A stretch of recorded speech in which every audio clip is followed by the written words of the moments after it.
soir, il revint sur ses pas, et, s'orientant et furetant, le nez au vent et l'oreille aux aguets, il s'efforça de retrouver la bienheureuse paillasse. Mais en vain.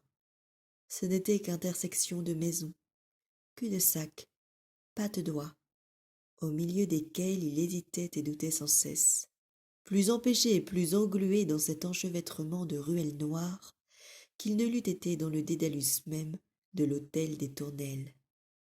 Enfin, il perdit patience et s'écria solennellement : « Maudits soient les carrefours ! C'est le diable qui les a faits à l'image de sa fourche. » Cette exclamation le soulagea un peu, et une espèce de reflet rougeâtre qu'il aperçut en ce moment au bout d'une longue et étroite ruelle acheva de relever son moral. « Dieu soit loué, dit-il, c'est là-bas, voilà ma paillasse qui brûle. » Et se comparant au nocher qui sombre dans la nuit.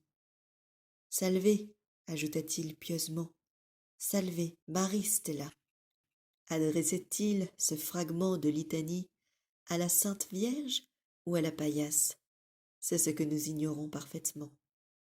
Amis des mots, sauriez-vous reconnaître le grand auteur qui se cache derrière ces lignes? Je vous aide. Serait-ce A. Jacques-Henri Bernardin de Saint-Pierre, B. Victor Hugo, C. Émile Zola ou D. Jules Verne? Je relis quelques mots de cet extrait où une énumération, pour les amateurs de figures de style, une énumération au rythme ternaire introduit une seule et longue phrase.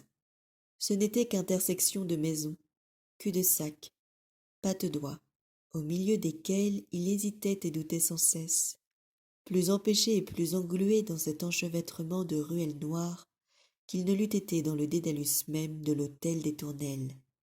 Enfin, il perdit patience et s'écria solennellement : « Maudits soient les carrefours ! C'est le diable qui les a faits à l'image de sa fourche. » Alors, il est temps d'arrêter votre choix. Est-ce donc A. Jacques-Henri Bernardin de Saint-Pierre, B. Victor Hugo, C. Émile Zola ou D. Jules Verne?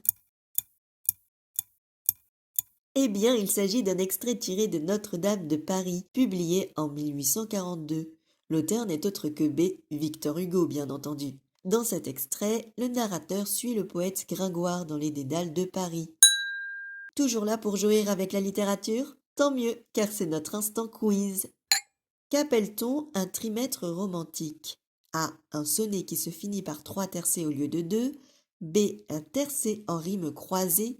C. Un alexandrin coupé en 3 mesures de 4 pieds chacun. La réponse est C. Un alexandrin coupé en 3 mesures de 4 pieds chacun.